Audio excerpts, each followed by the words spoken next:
dead celebrities. Where are they buried? Whereabouts? Are there any here in Melbourne?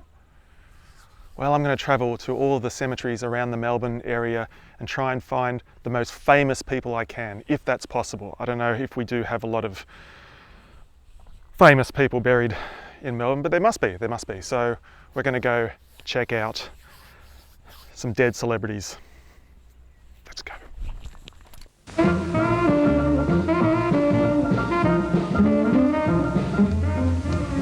Hi, fellow Hi-Fi. Welcome once again to the Hi-Fi Club. It's nice to have you with us. Pick all my dinner up. Pick up my dinner. Pick that up at once.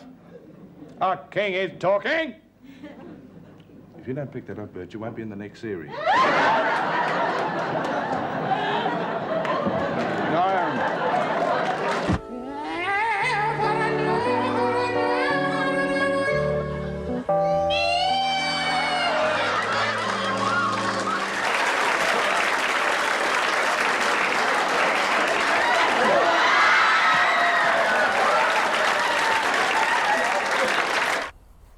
I'm now in the Springvale Botanical Cemetery.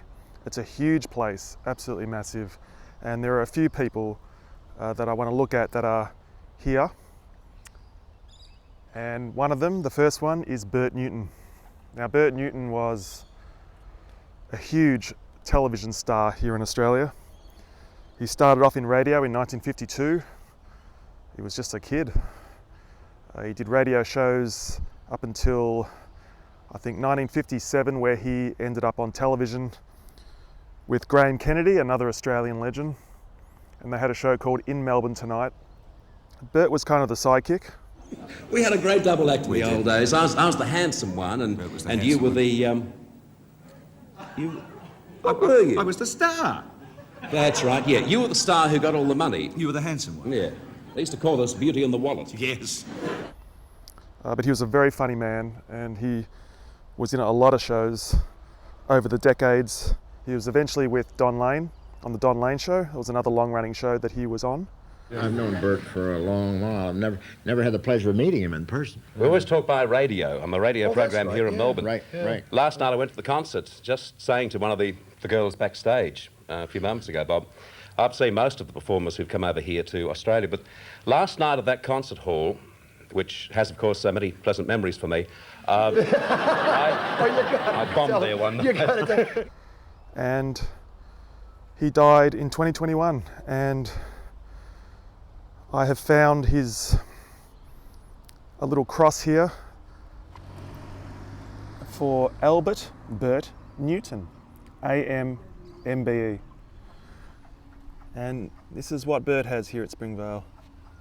I've got some flowers here, and I think, I'll just have a look. Yeah, I'll lift that up a bit. Somebody's put a photo of Bert Newton there. That's nice.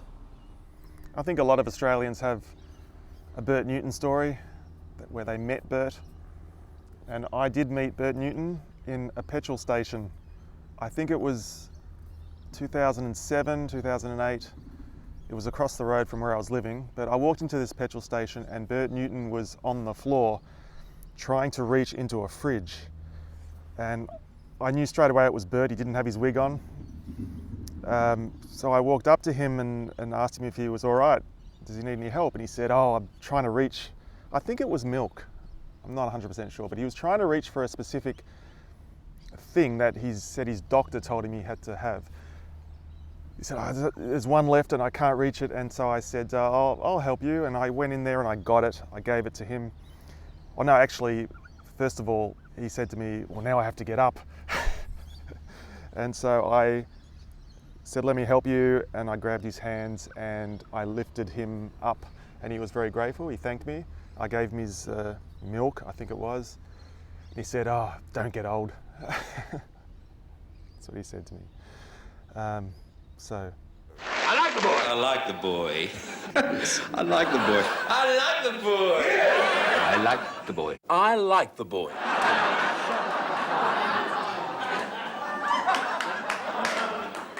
I like the boy.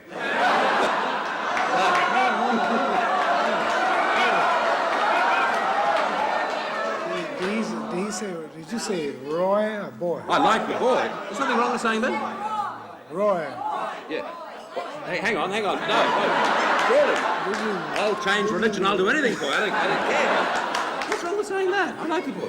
Boy, I mean, I like the man. who's Yes. you call Are we boy? facing in the right direction? Whatever you want to do, I don't care. Bert Newton's television career is unbelievable. I don't know if anyone has had as many shows as him.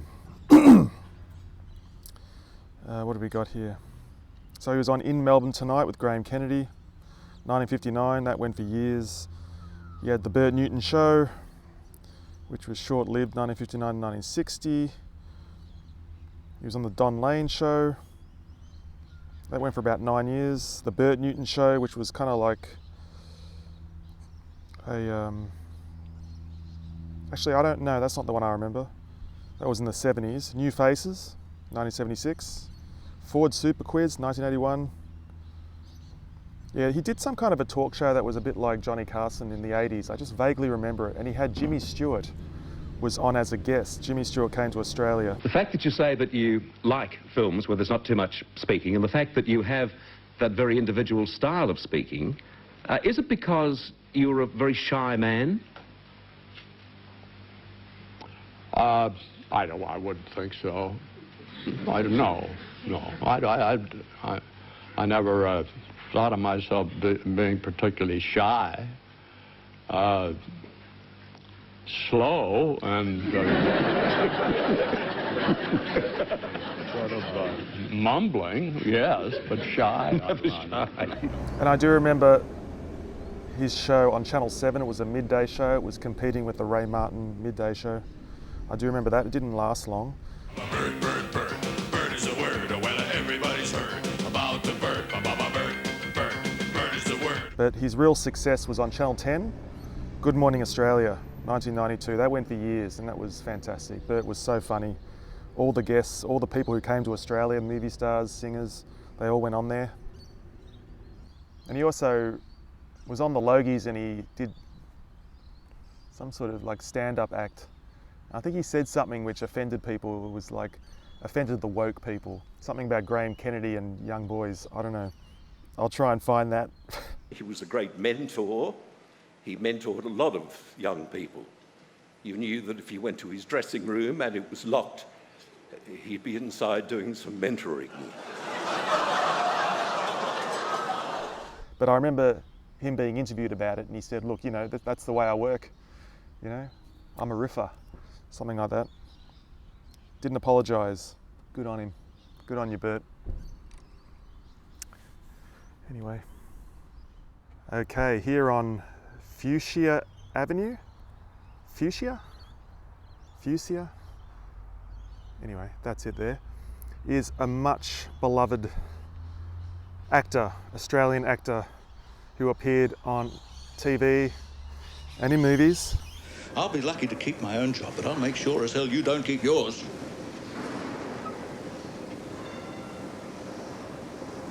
Could I still keep me tram? What? Get out! Out! First, I'm going to explain how I know this particular man as an actor, and then I'll explain all the stuff he did before I was born. But Charles Bud Tingwell was a much-loved actor who appeared in a lot of small roles in Australian movies. He was the judge in Evil Angels. That was the Meryl Streep film about Lindy Chamberlain. I think it was called something else in America. I've gone blank on that. Have you answered questions when you're feeling distressed? Would you like me to give you a 10-minute break? No, I'd prefer to go on. This has been going on for 2 years, and I'd like to get it over with. But really what I knew him for was on The Late Show with the D Generation, there was a segment called Charlie the Wonder Dog. Charlie the Wonder Dog, starring Charlie the Wonder Dog, the Piss Week Kids, and Charles Bud Tingwell as Gramps. And in a news bulletin just to hand, police have reported that 2 dangerous smugglers are on the loose in Havenswood National Park. Charlie, leave me to the children.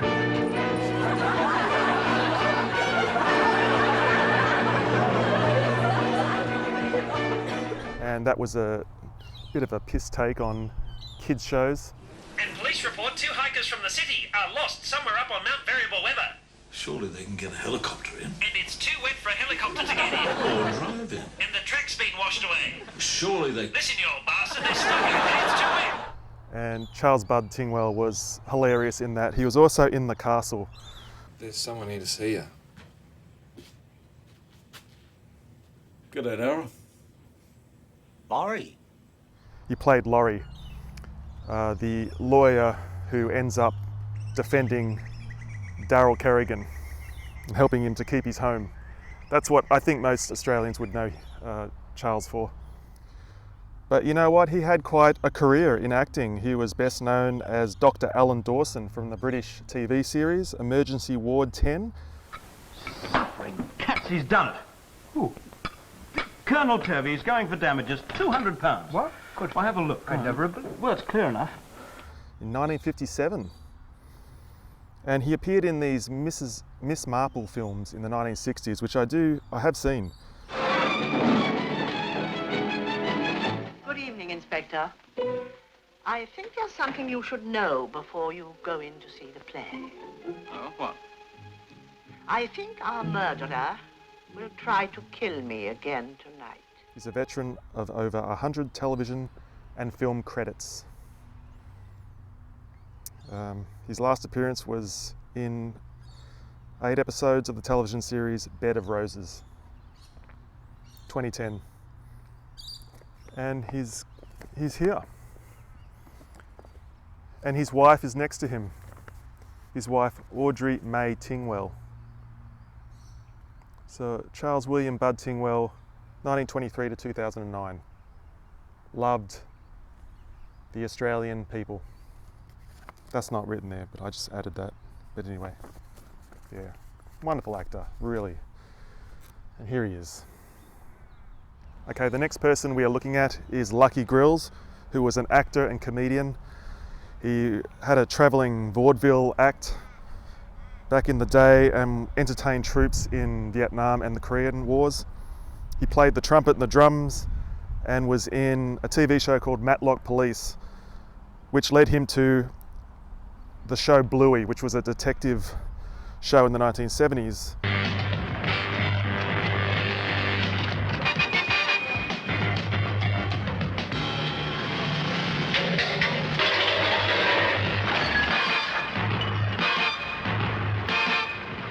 No!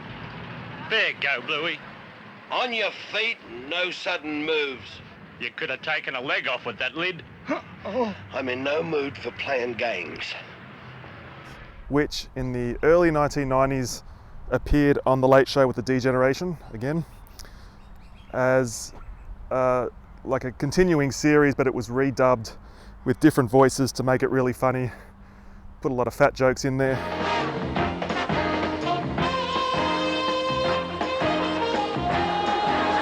Well, he's a man of the world. New York, Rome, Paris.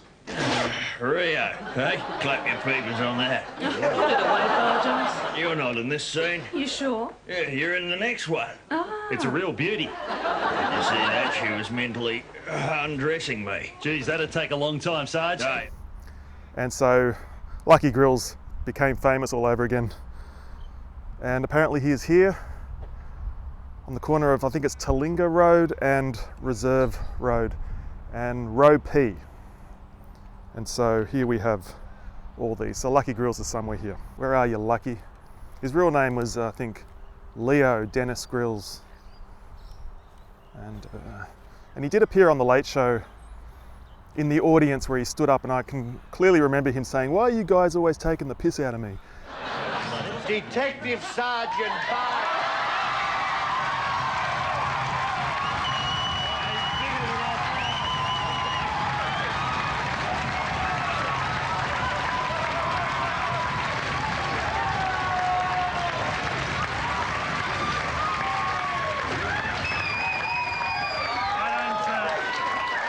I don't think you're accredited, Detective Sergeant. I'd just like to know why you bunch of mongrels keep taking the piss out of me. Can't take that.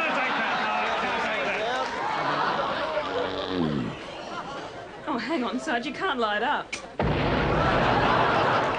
Ah, here he is. Got a few grills here. Ah, this one here. Leo Lucky Dennis Grills. 1928 to 2007, that's when he died. Beloved husband of Maria, loved father and grandfather. Treasured Mary, oh, that's nice. Make him laugh. Well, there he is. And next we've got some other family here. And he was also in some movies. Caddy, 1976, Money Movers, 1978, Starstruck, 1982, yeah, I think I've heard of that. Molly, 1983, I think that was about a dog. Molly, I think I saw that. And the TV series Home and Away, 1988. He also appeared in A Country Practice, Vietnam, that was a mini-series. You were in Vietnam, that was good. Yes, in 2001 he was awarded the Order of Australia Medal for his services to charity and entertainment. Thank you. Got dirt all over his... Someone needs to come here with a leaf blower. There you go, Lucky. Thanks for the laughs, mate. Here in St Kilda Cemetery is the second Prime Minister of Australia. The number one is in New South Wales, but we've got number two. Number two, the Buzz Aldrin of Prime Ministers is here, Alfred Deakin. And it's impossible for me to memorize this stuff, but he was actually Prime Minister 3 times, so that's why I thought he was kind of significant. And Deakin University was named after him. I just can't separate these pages, my God, come on. Sorry. Yes. Our second Prime Minister of Australia, he served 3 times from September 1903 to 1904, and July 1905 to November 1908, and from June 1909 to April 1910. There he is, and he's got his wife next to him too, Paddy Deakin. There it is, Alfred Deakin. You excited? Yeah, I am. Yeah, born in Fitzroy, died South Yarra. It's really hard to find too. This is a really old cemetery. Very old, anyway. Yeah. Number 2.